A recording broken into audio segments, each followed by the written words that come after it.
All right, well, welcome back to Good Morning Kentucky. It is Black Friday. We are joined by Ashley Cade to talk about the weather. What can people expect today? We already know it's going to be really cold. We already know that. Yeah. But you did say there was some let up, though, somewhere. Temperatures are looking to be not as bad during the days this weekend. We do have some active weather that we're tracking. But I've been saying it feels like the start of the holiday season out there. I think the weather just had to match, you know, because we are only a few days away from Christmas, so a little less than a month, 27 days away, and Thanksgiving typically marking the start of the holiday season. Black Friday today marking the start of the holiday shopping season for most. I've got to be honest, I've been holiday shopping all year round, but for those looking to get out and maybe grab a hold of some deals today, you'll want to make sure that you are bundling up because temperatures are going to be quite chilly across the bluegrass. A lot of us are in those low to mid 20s. Here in Lexington, we're at 23 degrees, 22 in Monticello and Manchester, 27 in Mount Sterling, 25 in Richmond, Mount Vernon, London, and Frankfort. A cold start to our Friday morning. Wind chills not helping out any. We've got a light western breeze, not quite as gusty as we were yesterday, but still it doesn't take much for us to knock down those feels like temperatures.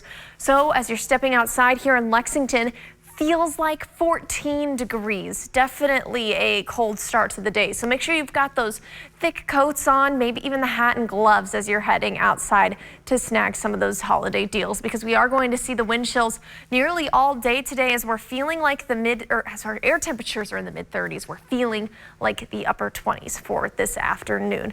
A cold one, but we will see air temperatures actually getting a little bit better by Saturday afternoon. Saturday morning likely still going to be cold. We'll still have this high pressure off to our south, continuing to bring in some cold, dry air. But our eyes are on this system here to our west.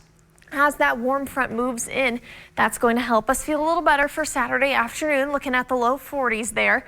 But notice how it's really tied to the system and where we see that snow to rain transition. Mainly to the north is snow, but as you start to get south of that cold front, you get some mixed precipitation and then mainly rain. As of right now, that cold front looks to take a pretty northern route north of the bluegrass or maybe just barely clipping into the bluegrass.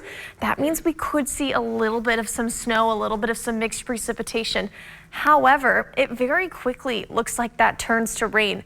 That'll be Saturday evening into Saturday night where we could see some of that snow transitioning into rain. By the time that we reach Sunday evening, maybe a few flurries could be falling, but for the most part, we're looking to be pretty dried out for our Sunday.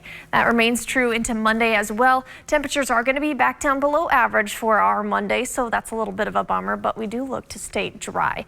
Now, with this weekend system, of course, it's been something that we've been monitoring, and as with all winter weather systems, it's a little hard to forecast, especially the farther out that you are. But now that we're closer, confidence becoming a little bit higher with this. So we do still have those snow and rain chances, and that S word, the snow, typically rings an alarm bell in people's heads. But there's not a whole lot that I'm really worried about here.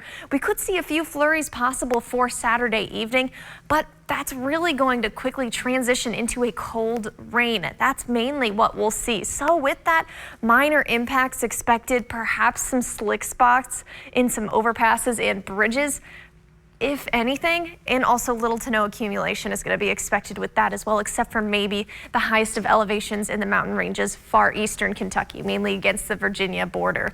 So for the most part, we shouldn't have a whole lot of travel impacts as we're heading home from holiday plans. Saturday and Sunday could see some of those minor impacts that I mentioned.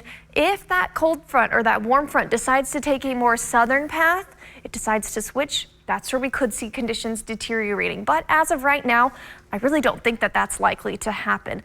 We will see temperatures dipping back down into next week, and we're going to be monitoring another system that possibly moves through early on next week. Could bring us a little bit more snow, but like I just mentioned, the farther out you are, the harder it is to forecast. So for now, just keep it on the mind, and we'll focus on this weekend.